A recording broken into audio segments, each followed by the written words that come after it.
Alhamdulillah, wassalatu wassalamu ala rasulillah wa ala alihi wa ashabihi wa mawala. Subhanaka la ilma lana illa ma 'allamtana innaka antal alimul hakim. La hawla wa la quwwata illa billahil aliyyil azim. Jamaah yang dimuliakan Allah Subhanahu wa taala, bersyukur kita tentunya kita persembahkan hadirat Allah Subhanahu wa taala, karena siapapun kita, apapun profesi kita memiliki ketergantungan yang tinggi, yang amat sangat pada Allah Subhanahu wa taala. Bahkan untuk melakukan hal yang terkecil dalam hidup kita, semuanya atas izin Allah Subhanahu wa taala. Oleh karena itu, jika Allah berkehendak maka terjadi, tetapi jika Allah tidak berkehendak maka dia tidak akan pernah terjadi. Oleh karena itu, ungkapan rasa syukur harus kita ucapkan, dibarengi dengan wujud perbuatan, karena ucapan saja tidaklah cukup. Karena untuk menjadi hamba Allah yang abdan syakura itu tidak hanya sebatas ucapan, ianya harus terrealisasi dalam bentuk perbuatan. Mudah-mudahan kita senantiasa dapat meningkatkan rasa syukur kita kepada Allah Subhanahu wa taala. Berselawat tentunya kita persembahkan buat Nabi yang agung, Khatamul Anbiya, Nabi Muhammad sallallahu alaihi wasallam. Mudah-mudahan kita semua yang hadir pada pagi hari ini dan siapa saja yang selalu senantiasa berselawat buat beliau akan mendapatkan syafaat, pengakuan di yaumil akhir kelak. Karena pengakuan dari Nabi Muhammad sallallahu alaihi wasallam sangat kita perlukan. Karena di yaumil akhir kelak tidak ada satupun orang yang mampu selamat menghindari dari pemeriksaan Allah Subhanahu wa taala.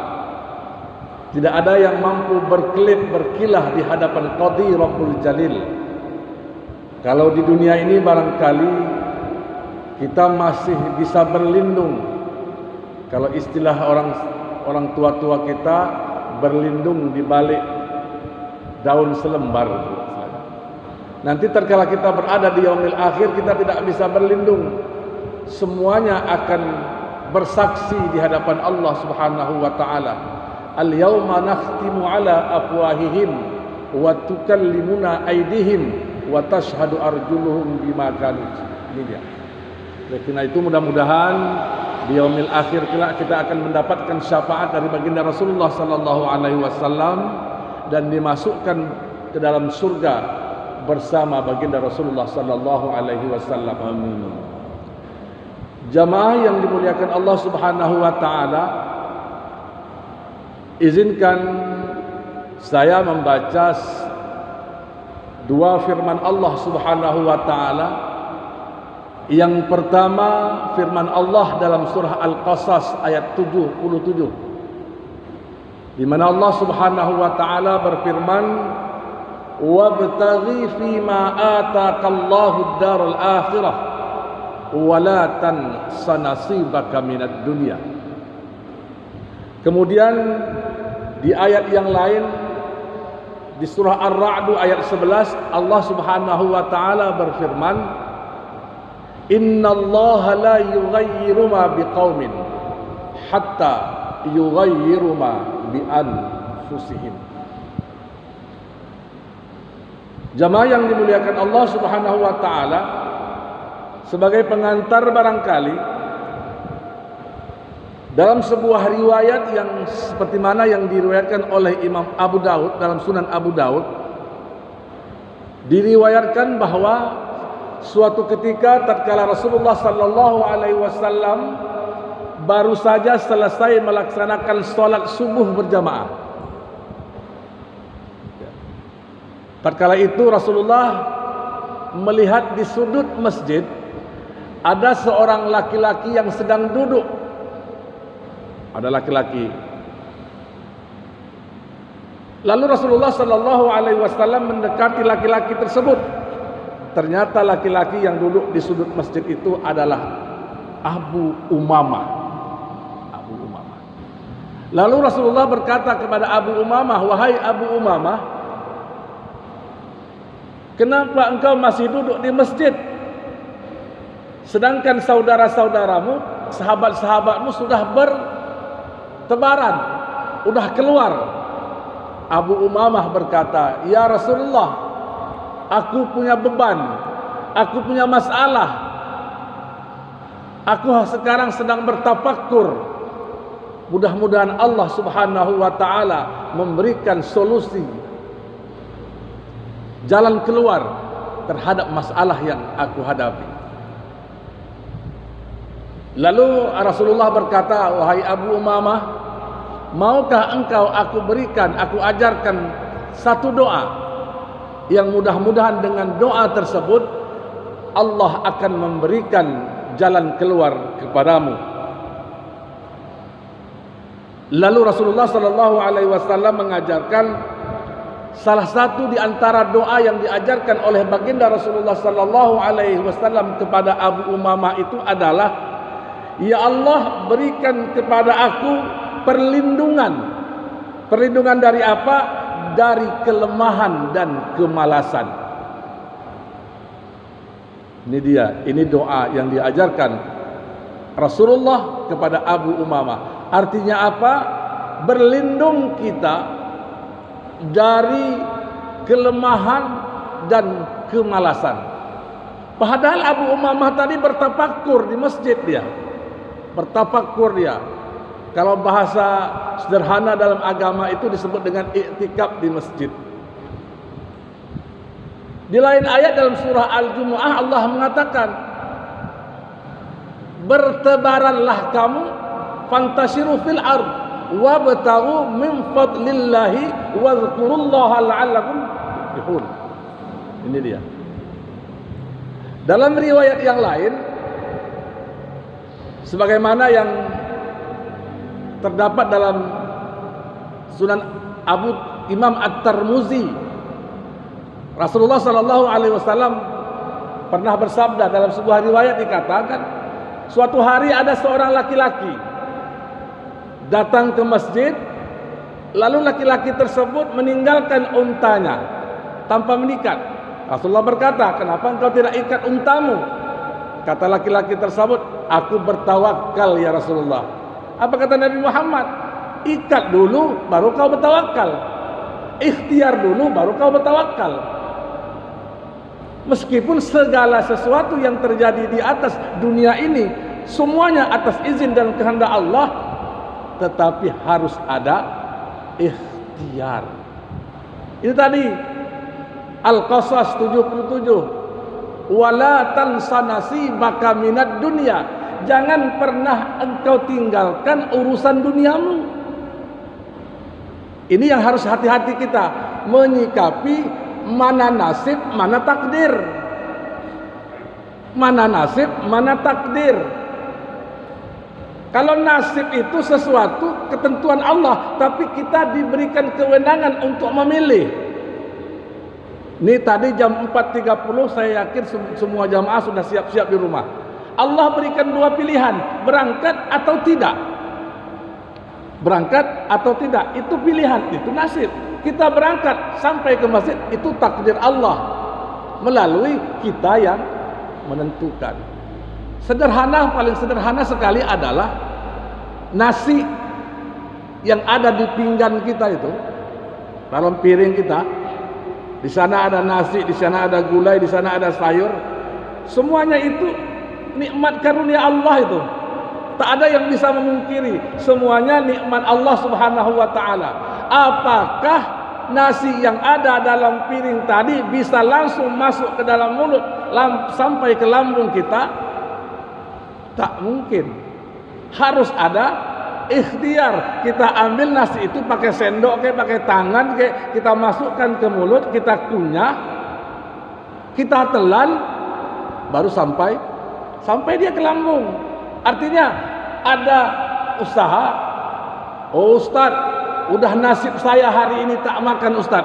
Ada makanan? Ada. Kenapa? Saya tak mau makan. Ayo, itu bukan nasib. Itu bukan target. Karena kita memilih sesuatu yang sudah Allah berikan pilihan. Jamaah yang dimuliakan oleh Allah Subhanahu wa taala, ini penting agar kita tidak salah. Karena ada pemahaman seperti pemahaman Jabariyah misalnya, Qadariyah misalnya. Jabariyah itu manusia pasrah dengan segala ketentuan Allah SWT. Manusia tidak punya kekuatan, manusia tidak punya kewenangan untuk melakukan. Semuanya menurut paham Jabariyah, semuanya sudah ditentukan. Seakan-akan manusia sudah terpaksa. Ini dia.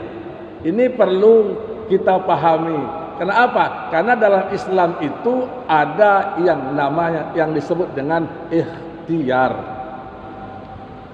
Jamaah yang dimuliakan oleh Allah Subhanahu wa taala.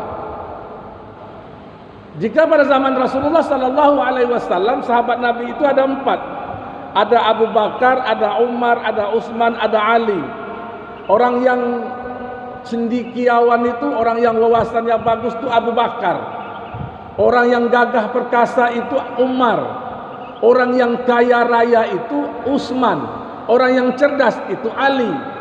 Dalam diri umat Islam, dalam tubuh umat Islam itu keempat itu harus ada. Ada yang seperti Abu Bakar, misalnya seperti Ustaz Suito misalnya. Ada orang yang gagah perkasa, berani kulil haq walau kan murran, katakanlah ya hak walaupun itu batil. Harus ada yang mengambil peran Umar. 2 saja tak cukup, harus ada yang mengambil peran Utsman. Siapa Utsman? Utsman itu jamaah yang dimuliakan oleh Allah. Kalau kita baca riwayat sejarah, pada zaman Khalifah Utsman itu ada sebuah sumur yang dikuasai oleh orang Yahudi. Oleh Utsman, sumur itu dibeli beserta tanah yang ada di sekitar. Sampai hari ini wilayah yang ada dekat sumur itu sekarang dijadikan hotel. Sumurnya masih ada, dan satu-satunya orang yang sahabat Rasulullah yang wakafnya, infaknya masih mengalir di Bank Saudi itu hanya Utsman bin Affan. Jadi setiap air yang diambil dan setiap royalti kalau bahasa orang sekarang dari tanah yang dibangun hotel itu dimasukkan ke Bank Saudi, itu atas nama Sayyidina Utsman bin Affan. Jadi umat Islam itu harus ada Utsman bin Affan-nya. Harus ada Utsman bin Affan. Karena apa? Karena semuanya kita tidak mengatakan tidak mungkin. Contoh, masjid kita hari ini butuh uang untuk pembangunan. Kita tadahkan tangan, ya Allah, kami butuh mihrab ya Allah. Ini kalau harga yang paling murah 17 juta. Ada yang 30. Ya Allah, kami butuh mihrab ya Allah. Ya Allah, tolong bantu kami ya Allah. Kira-kira datang tak jeblak ke langit itu mihrab. Tentu harus ada ikhtiar. Pungut infak baru kita beli. Itu dia. Harus ada Utsman bin Affan-nya. Untuk apa? Untuk mendonasikan harta mereka di jalan Allah Subhanahu wa taala. Ini dia. Ini agar kita tidak keliru dan salah menafsirkan sesuatu persoalan. Karena Allah Subhanahu wa taala dalam surah Al-Jumu'ah itu mengatakan, "Fa idza qudiyatis shalatu fantasiru fil ardh." Fa idza qudiyatis shalah, apabila kamu setelah melaksanakan salat, Fantasiru fil ard, maka bertebaralah kamu ke muka bumi. Ini dia. Yang menjadi persoalan itu adalah, kesalahannya adalah tatkala kita menggantungkan hidup kita pada selain Allah. Saya kalau tak kerja tak makan, salah, itu benar, itu salah tuh. Saya kalau tak kerja Ustaz, apa nak makan anak saya, itu salah, itulah yang disebut dengan syirik itu. Saya kalau tak ke rumah dokter daulah Ustaz, mati anak saya, salah itu. Itulah yang disebut dengan syirik. Jadi syirik itu bukan hanya perbuatan tapi ucapan. 2 tahun terakhir ini bahkan Batu barangkali tidak ada dia pasar malam ya. Tak ada pasar malam kan? Ada pasar malam karena corona. Kalau itu pun tahun pertama corona ada juga pasar malam di lapangan bola itu. Ada orang mengatakan, umat Islam mengatakan ini gara-gara pasar malam ini tak hujan ini. Tidak ada yang ngomong itu tuh. Ini Ustaz, gara-gara pasar malam lah ini tak hujan. Masya Allah. Salah besar. Soal hujan tak hujan itu bukan urusan pasar malam, bukan urusan manusia, itu urusan Allah Subhanahu wa taala. Itu dia. Itu yang harus kita perbaiki. Semuanya kehendak ketentuan Allah Subhanahu wa taala. Manusia berikhtiar. Allah berikan kepada manusia untuk berusaha, berikhtiar. Jangan menyandarkan sesuatu kepada selain Allah. Saya Ustaz semalam kalau tidak sempatlah anak saya itu dibawa ke rumah Dr. Nurdin, saya pikir entahlah Ustaz, mungkin mati anak saya. Udah, pesonglah tuh, nyimpanglah tauhid kita dari jalan yang benar. Ustaz, saya semenjak pakai ini Ustaz, semenjak pakai gelang ini, sehat badan saya Ustaz. Saya semenjak minum air ini Ustaz, sehat badan saya. Ya Allah, salah. Sudah pesong itu yang. Oleh karena itu, gantungkan segala urusan kita hanya kepada Allah Subhanahu wa taala. Apa yang kita lakukan? Kita bekerja di sawah, kita bekerja di ladang, kita bekerja di pasar, kita bekerja di kantor, dimanapun kita bekerja, itu semuanya menjadi asbab saja, asbab. Kalau seandainya bekerja itu menjadi salah satu syarat untuk mendapatkan uang yang banyak, saya pikir tukang bangunan itu rasa-rasanya orang yang paling bahagia, paling banyak duit. Kenapa? Karena kerjanya dia yang paling berat. Rasa saya kalau kita ini disuruh mengangkat semen 10 sak, angkat bolak-balik, rasanya mungkin pulang ke rumah, mulailah balsam satu tabung habis, pinggang kena. Kenapa? Karena kerja mereka yang paling berat itu ngangkat itu. Tapi kata Allah, kebahagiaan, kesuksesan itu tidak dilihat dari pekerjaan. Kalau kebahagiaan, kesejahteraan itu dilihat dari tingkat pendidikan, rasanya profesor lah orang yang paling sejahtera hidupnya. Profesor itu orang yang paling bahagia. Kenapa? Karena pendidikannya sudah menongkat langit. Tapi kata Allah juga tidak. Oleh karena itu kita punya kewenangan, kita harus punya usaha untuk menseimbangkan itu antara doa, usaha. Makanya dia duit. DUIT, doa, usaha, ikhtiar, tawakal. Duit itu D doa, U usaha, I ikhtiar, T baru dia tawakal. Makanya kalau pepatah orang tua itu, yang bulat tidak datang menggelinding, yang pipih tidak datang melayang. Ini dia. Ini barangkali jamaah yang dimuliakan oleh Allah Subhanahu wa taala. Terakhir barangkali jamaah yang dimuliakan Allah Subhanahu wa taala, persoalannya adalah kenapa hari ini banyak doa kita, banyak ikhtiar kita selalu kandas. Kandas dia, selalu tak berhasil. Kenapa? Karena apa yang kita lakukan itu tidak kita niatkan untuk Allah Subhanahu wa taala.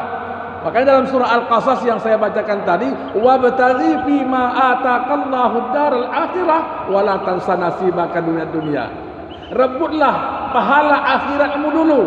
Artinya kalau kita bekerja di ladang, usahanya kita niatkan untuk akhirat. Kita pasang niat, ya Allah berikan kepada saya rezeki, ya Allah. Untuk apa? Saya mau berzakat. Saya mau berzakat 25 juta Ustaz. Saya akan dapat rezeki Ustaz, saya mau berimpak berzakat 25 juta. Kalau zakat 25, zakat berapa nih Ustaz? 2,5% kan? 2,5% dari 25 juta itu berapa? 1 miliar kan? Kita sebut, ya Allah, saya berikan saya rezeki, ya Allah, saya mau berzakat 25 juta. Allah udah tahu itu. Ini 25 juta itu nisab dari 1 miliar. 1 miliar. Ini kita tidak, ya Allah, aku nanti kalau dapat rezeki, ya Allah, aku mau buat rumah, ya Allah, ya. Makanya Allah mengatakan, wabtaghi bima atakallahu ad-daral akhirah. Akhirat dulu. Usaha kita itu untuk akhirat. Kerja kita untuk akhirat. Kita bekerja di ladang untuk akhirat. Kita bekerja di pasar untuk akhirat. Sehingga apa? Ada konektivitas antara duniawi dan ukhrawi. Ini barangkali jamaah yang dimuliakan oleh Allah Subhanahu wa taala, agar kita tidak salah dalam menyikapi nasib dan takdir. Kalau nasib itu sesuatu yang sudah Allah tentukan kepada kita, tapi Allah berikan kita pilihan dulu.